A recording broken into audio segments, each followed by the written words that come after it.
नमस्कार साथियों। आज हम लोग बात करेंगे वृद्धा पेंशन को लेकर, विधवा पेंशन को लेकर और दिव्यांग पेंशन को लेकर।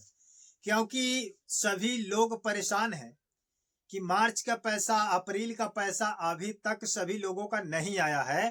तो इन पैसों को लेकर जो आदेश आया है, क्योंकि पिछले वीडियो तक या पिछले नोटिस तक सभी सोशल मीडिया के माध्यम से बताया जा चुका है कि आपका पैसा 15 मई तक आ जाएगा।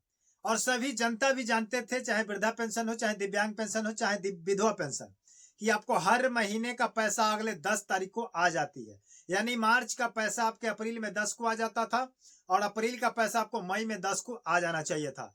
लेकिन अभी तक ये पैसा नहीं आ पाया है। इसका रीजन क्या है? क्या सम्राट चौधरी आते ही इस चीज को रोक दिए हैं? क्या नए अधिकारी आकर के इस चीज को रोक दिए हैं? क्या कारण है कि आपका पैसा अभी तक नहीं आया है और आपका पैसा फंसा हुआ है? चाहे मार्च का हो, चाहे मई का हो, आने वाले समय में आपका मई का पैसा, जून का पैसा फंसेगा। अब मैं ऐसा क्यों कह रहा हूं कि आपका पैसा फंसेगा? चाहे आने वाला कोई भी मंथ हो, मई, जून, जुलाई, अगस्त, सितंबर, कोई भी समस्या है तो हर मंथ में आपका पैसा फंसेगा। करीब करीब अभी का आंकड़ा बताया जा रहा है कि 47 लाख आवेदन ऐसे हैं, मतलब 47 लाख ऐसे लाभार्थी हैं जिनका पैसा रोक दिया गया है। हो सकता है कि आप 47 लाख लाभार्थियों में से एक आप भी होंगे, आपके दादाजी होंगे, आपके माताजी होंगी, आपके दादी जी होगी, आपके पिताजी होंगे। न जाने कौन कौन व्यक्ति इसमें शामिल है, आपको पता नहीं है, क्योंकि आप सीधे यही देख रहे हैं कि अभी तक आपका पैसा नहीं आया, आने वाले समय में आ जाएगा। तो ये आपके मन का भ्रम है। आप जो इस चीज को सोच करके बैठे हुए हैं कि मेरा पैसा अभी तक नहीं आया है और पैसा आ जाएगा, ये गलत फहमी में आप मत रहिए। क्योंकि पहले देखिए, नीतीश कुमार थे, इस चीज को सीरियसली नहीं लेते थे और सभी के खाते में पैसा ट्रांसफर कर दी जाती थी। लेकिन जैसे ही सम्राट चौधरी ने मंत्री के पद पर जैसे जिस दिन से आए हैं, उस दिन से आपके सब कुछ काम में थोड़ा सा उलटफेर हो चुका है। उसी समय से आपका पेंशन भी रोक दिया गया है। आखिर क्या कारण है? तो आने वाले समय में ये कारण आपका हमेशा चलता रहेगा। चलिए उस कारण को लेकर हम आपको सतर्क कर दें, ताकि आपको आने वाले समय में कोई परेशानी ना हो और आपका पैसा पर मंथ आपके खाते में आ जाए।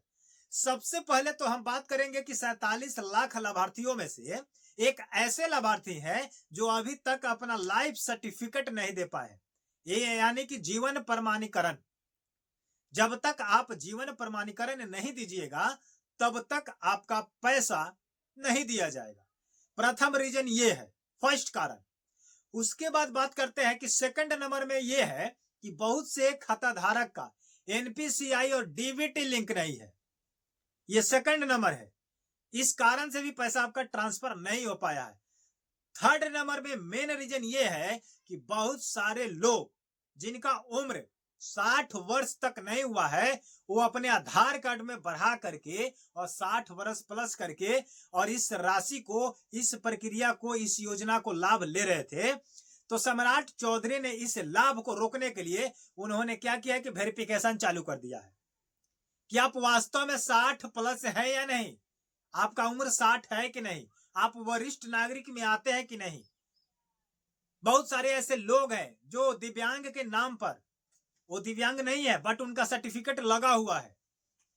तो उन्हीं सब चीजों को लेकर सम्राट चौधरी का आदेश है कि जिन दिव्यांग के खाते में पैसा जा रहा है, उसका एक सर्टिफिकेट लीजिए दिव्यांग का, प्रेजेंट वर्तमान का, जो हॉस्पिटल से निर्गत होगा वो भी बढ़िया सरकारी के तरफ से, ताकि उसको वहां पर स्पष्ट क्लियर करे कि ये किस ढंग से विकलांग है, किस ढंग से दिव्यांग है। और 40% अगर आप दिव्यांग नहीं है तो आपको पैसा रोक दिया जाएगा, पैसा नहीं दिया जाएगा। उसके बाद कारण यह है कि बहुत सारे लोगों का खाता डीएक्टिव है, एक्टिवेट नहीं है। तो एक्टिवेट नहीं है तो आप समझ सकते हैं कि आपका पैसा स्पष्टता रुक जाएगा। फ्रीज है, अकाउंट को फ्रीज रखिएगा, पैसा नहीं आएगा। तो जितना जल्द हो सके अगर पैसा लेना चाहते हैं और आपका नाम कट चुका है लेट से आधार कार्ड को लेकर, जन्म प्रमाण पत्र को लेकर, तो आप सबसे पहले ये कीजिए कि जो आधार कार्ड में जन्म है उसको प्रूफ करने के लिए कि हम 60 साल के हैं, तो उसके लिए आप बर्थ सर्टिफिकेट कहीं से लगा दीजिए। या मैट्रिक का सर्टिफिकेट लगा दीजिए, या उसके पहले का कोई पढ़ाई की है तो उसका सर्टिफिकेट लगा दीजिए, जिससे ये प्रूफ हो जाए कि आपका उम्र 60 वर्ष हो चुका है। अन्यथा आधार कार्ड का जन्म तिथि नहीं माना जा रहा है, क्योंकि उसमें बढ़ा भी दिया गया है, घटा भी दिया गया है। तो ये सब सिलसिला जारी है। इसी चीज को लेकर सम्राट चौधरी ने सख्त आदेश दिया है कि इन चीजों पर वेरिफिकेशन किया जाए, जांच किया जाए, तब जाकर के पैसा भेजा जाए। तो हर मंथ में आपका जांच होगा, और जितने लोग लाभार्थी थे उसमें से हर साल हर महीने नाम काटी जाएगी। तो हो सकता है कि मिस्टेक से कहीं आपका भी नाम कट जाए, तो बहुत बड़ी परेशानी आ जाएगी। और आप पैसा लेना चाहते हैं, वास्तव में आपका 60 वर्ष हो चुका है, तो आप सबसे पहले अपने डॉक्यूमेंट को क्लियर कर लीजिए। जाकर के आधार कार्ड से अकाउंट को लिंक करा लीजिए, मोबाइल नंबर को लिंक करा दीजिए, एनपीसीआई क्लियर कर दीजिए, डीबीटी लिंक कर लीजिए। उसके बाद आपका खाता अगर फ्रीज हो चुका है तो उसको केवाईसी करके अनफ्रीज करा दीजिए, एक्टिवेट करा लीजिए, अन्यथा आपका पैसा नहीं आएगा। ये बात मेरा मान लीजिए, क्योंकि जो भी बात कही जा रही है 100% सबूत के साथ कहा जा रहा है, लेटेस्ट जानकारी के साथ। अन्यथा मार्च और अप्रैल का पैसा आपको मिल चुका रहता, लेकिन ये पैसा अभी तक नहीं मिला है। तो इसका कारण यही है कि अभी आपको 20 तक में नहीं मिलेगा। हो सकता है कि इस महीने तक नहीं मिले, और अप्रैल मई का पैसा अगर नहीं मिला आपको, तो सरकार के खाते में अप्रैल और मई का पैसा रोक दिया जाएगा, और उसका कुछ राहत हो जाएगा, और जितना फालतू का पैसा जाता था वो भी रुक जाएगा।